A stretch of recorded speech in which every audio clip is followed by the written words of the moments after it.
magacaygu waa Abshir Gaarane Axmed kooxdan Al-Shabaab waxaa la shaqo bilaabay 2013 أنا ما قبل مركب فانك إنه فساد يهي فانك إنه وحي يهي فانك إن لقى آمن قلادات بدن وأنا جد Abshir Gaarane oo ahaa fanaan arday iyo sidoo kale YouTuber haddaba Abshir Gaarane ayaa dawladdu waxa ay ku eedeysay inuu ka tirsanaa ururka Al-Shabaab walow xalay muuqaal laga soo duubay oo ku qirtay inuu ka tirsanaa Al-Shabaab dhanka kale ururka Al-Shabaab ayaa war ka soo saaray xariga Gaarane hase yeeshee daawadee barnaamijkan waxa aynu ku soo bandhigi doonaa waayihiisii faneed ee Abshir Gaarane iyo sidoo kale ardaynimadiisii waxaana sidoo kale soo bandhigi doonaa muuqaaladii uu barta YouTube-ka soo gelin jiray Abshir Gaarane dhanka kale dad badan oo caan ah oo ay ka tirsan yihiin fanaanin ayaa arrinkan reaction ka bixiyay iyagoo qaarna ku tilmaameen inuu yahay been abuur halka kuwa kalena ay cabsi iyo walwal ka muujiyeen xariga Gaarane haddaba barnaamijkan oo aan muddo diyaarihayna ayaa rabnaa inaan kaga bogataan taariikh nololeedka Abshir Gaarane iyo eedeymaha loo soo jeediyay iyo dhinacyada kala duwan sidii ay uga jawaab celiyeen haddaba daawada inta aan u galin barnaamijkayga haddii ay tahay booqashadaadii ugu horeeyay ee channelkeena fadlan ha ilaabin inaad subscribe saarato si ayna kuu dhaafin muuqaalada iyo warbixinada halkan aan soo gelino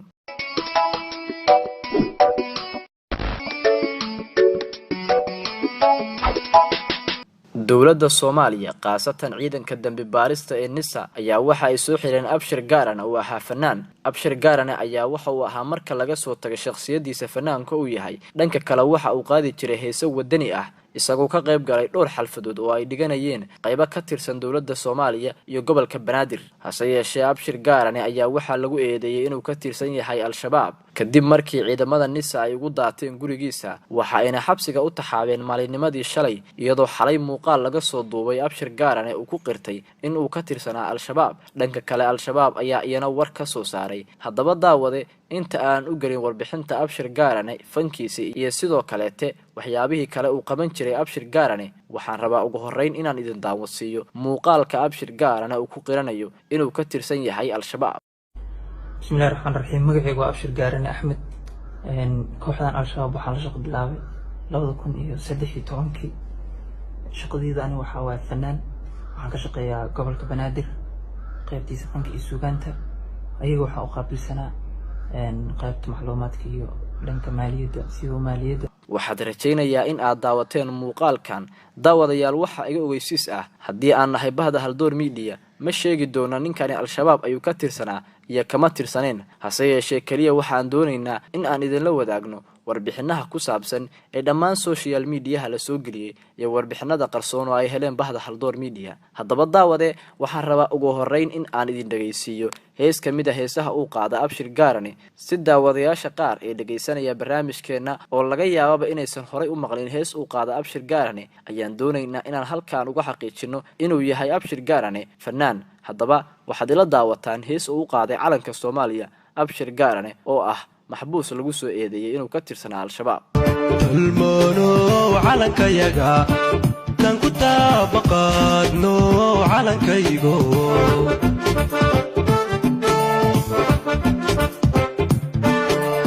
انت تاغن دنيده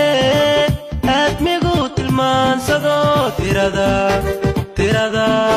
تيرادا كوبات كتهي تيرادا كوبات كتهي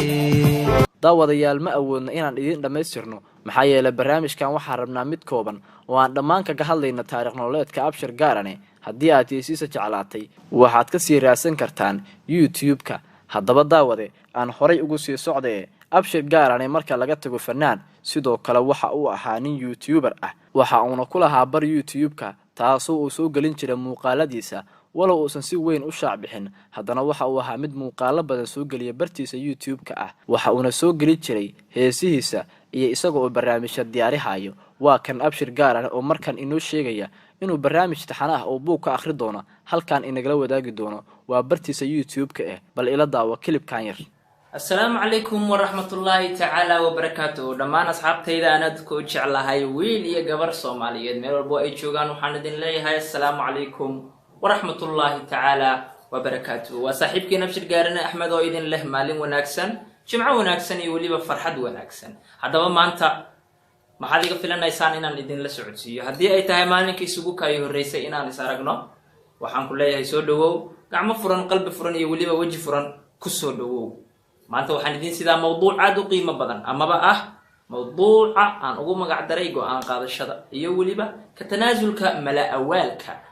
waxa aan rajaynayaa in aad daawateen kilibkan yar haddaba daawade waxaan rabnaa in aan idinla wadaagno abshir gaarana oo sidoo kale ahay arday ka tirsanaa jaamacadda joobkay waxaana jirta hees u qaaday jaamacadda joobkay isagoo muujinaya inuu yahay arday ka tirsan jaamacaddaasi haddaba inta aan u gelin warbixintaas waxaan rabaa daawadayaal halkan inaan idinkugu soo bandhigo al-shabaab oo websaytekooda ku soo qoray inuusan ahayn abshir gaarane xubin ka tirsaneed al-shabaab waana kan al-shabaab warqadda ay soo geliyeen boggooda iyagoo si weyn u caddeeyey inuusan abshir gaarana ahayn xubin ka tirsaneed al-shabaab haddaba arrintaas caddeynteeda waxay u taallaa laamaha gacanta ku haya abshir gaarane iyo sidoo kale dadweynaha soomaaliyeed iyaga uu fanaanka u ahaa maadaama aad tihiin isha keliya ee runta ama xaqiiqada soo bandhigi kartaa haddaba daawadayaal inta aanan idiin gudbin qaybta labaad fanaaniinta kafal celiyey iyo sida ay ahayd dabeecadda abshir gaarane marka laga soo tago fankiisa waxaad ila daawataan kilibkaa yar heesa u qaada jaamacadda joobka isagoo muujinaya inuu yahay arday ka tirsanaa jaamacaddaas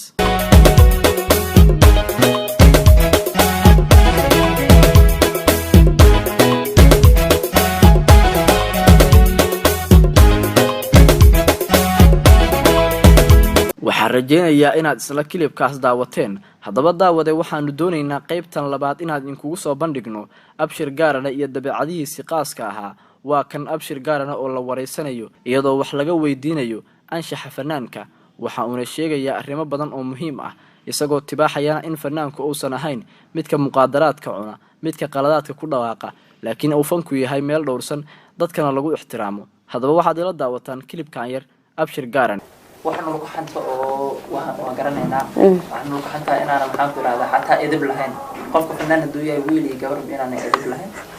in waxaan ku ihahdaa wax walba oo mamnuuca amaba aanan caadi ahayn fanaaniintiina agtooda aad ka yihiin haddaba ma aha fanku waa wuxuu abuuraa wuxuu keenaa isdhexgal bulshuu keenaa fanku wuxuu keenaa in qof adiga aanan ku garanaynin adigana aadan garanaynin inaad isbarataan صح wuxuu keenaa fanka in lagu tixgeliyo intaad fanaan tahay in maxaan ku ihahdaa bulshada dhexdeeda sumcad iyo karaamo aad ku leedahay fanka sidoo kale wuxuu wax baraa dadka aanan waxba garanaynin waxna qorin waxna akhriyin wuxuu u tarjumaa markaas xaalad walba oo jirto صح si ay dhigaha wax uga qaataan cashiro aad u qiimo badan oo fanaaniinta ay u gudbiyaan anuma qabo marka fanka inuu fasahaad yahay fanka inuu wax xun yahay fanka in laga aamino qaladaad badan oo aanan jirin dad fanaaniintu way jiraan dad maxaan ku ihahdaa nolosha ka dhacsan sida oo kale dadka kale aanan fanaaniinta ahayn iyaguna way jiraan dad nolosha ka dhacsan صح oo aanan ayaga laftirkooda caadi ahayn siiba ani waxaan dhihi karaa majority-ga in dadka kaleeto ay nooga badan yihiin oo fanaaniinta hadda wixii waayadan dambe waa la ilbaxay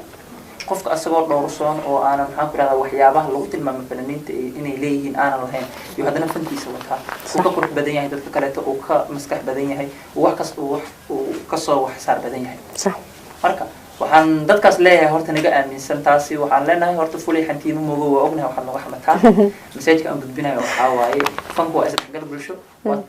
barbaariyaha bulshada صح soo kacaysa waaye yaana laga aaminin qalad dadka qaladka annagana laga aaminsan yahay dadka qabee dadweynahana waxaan kula talin lahaa inay waxyaabaha xun ee aanan caadiga ahayn laftooda inay ka haraan كهران oo quruxdu waxay ku dhisan tahay qofka inuu haybadiisa iyo waxay kusoo laabanaysaa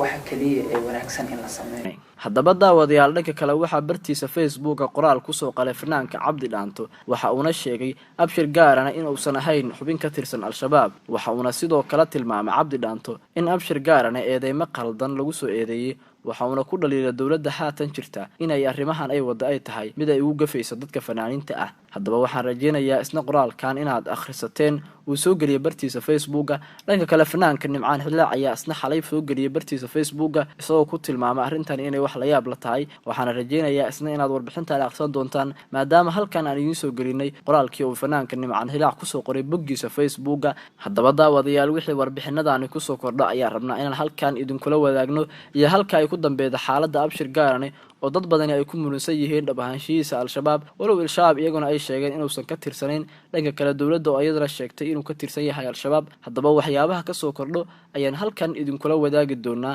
haddaba intaan warbixinteeda kale idinkaga imahayno waxaan leenahay sidaa iyo macsalaamo isku soo wada duub haddii ay tahay booqashadiinii ugu horreeyay ee janaalkeenna fadlan subscribe saaro si ayna idin dhaafin muuqaalada iyo warbixinada halkan aan soo gelino mahadsanid